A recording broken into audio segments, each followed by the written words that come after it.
Hi there. So, I would like to share this bit of knowledge with you guys, and that is just to show you what's expected of you on the exam, on the next gen NCLEX. Um, a lot of students don't know how their exams are graded, and this is a good example of, how the exams are graded.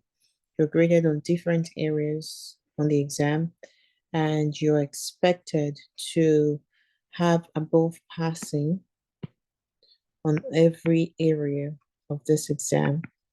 So if you have near passing or you have below passing, and sometimes you might have a few above passing, um, you still do not pass the exam. You have to be above passing on all areas, all domains. Now, in the past, we used to have just these domains, right?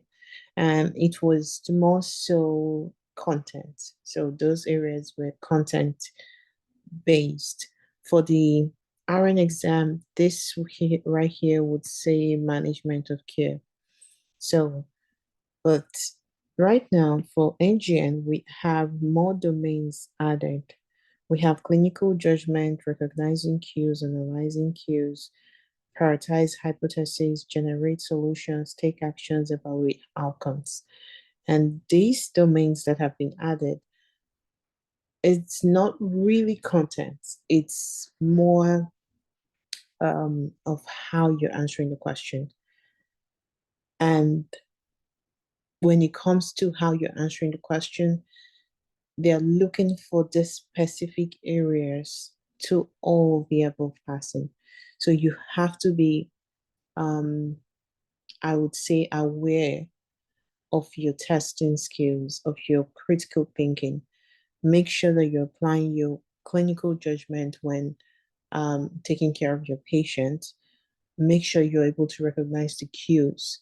So when you read the paragraph on NGN questions, don't just go through it really fast and then jump onto the questions. The main goal when you're practicing is to understand how to address these key domains, right?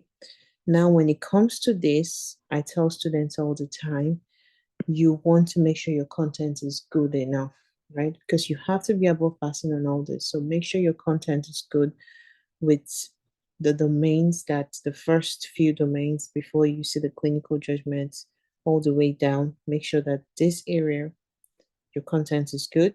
Make sure that right here, you are answering your questions with critical thinking, right? Now, the things a lot of students do with their exams or with practice questions is try and look for a lot of shortcuts like keywords and stuff like that.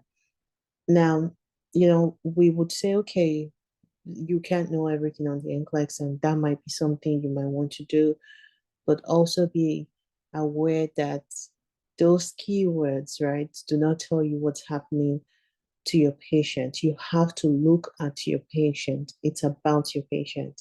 Instead of looking for things like some students forget about the patient and they're looking for things like acute, chronic, right? You want to look at your patient and apply your critical thinking so that you can be above passing on this area. Okay. Now, that's just a little bit of what I wanted to share with you guys. And if you have any questions, let me know.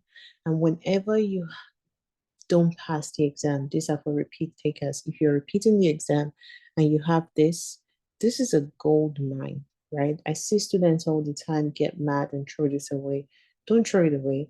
It's a gold mine because it tells you what areas the NCLEX feels you need to work in. And if you work on those areas properly and come back to the testing center, I'll come back and take the exam again with adequate work, you should be fine with the next exam. So don't get mad and throw it away. Use that to work on your next exam because they tell you the result tells you a lot. It tells you if you have gaps, it tells you where your gaps are. And if you work on those gaps and come back to the exam, you should be fine. And if you guys have any questions or you need me to help you translate your result or tell you, advise you on what areas you should work on, feel free to reach out to me. Okay? Have a good one.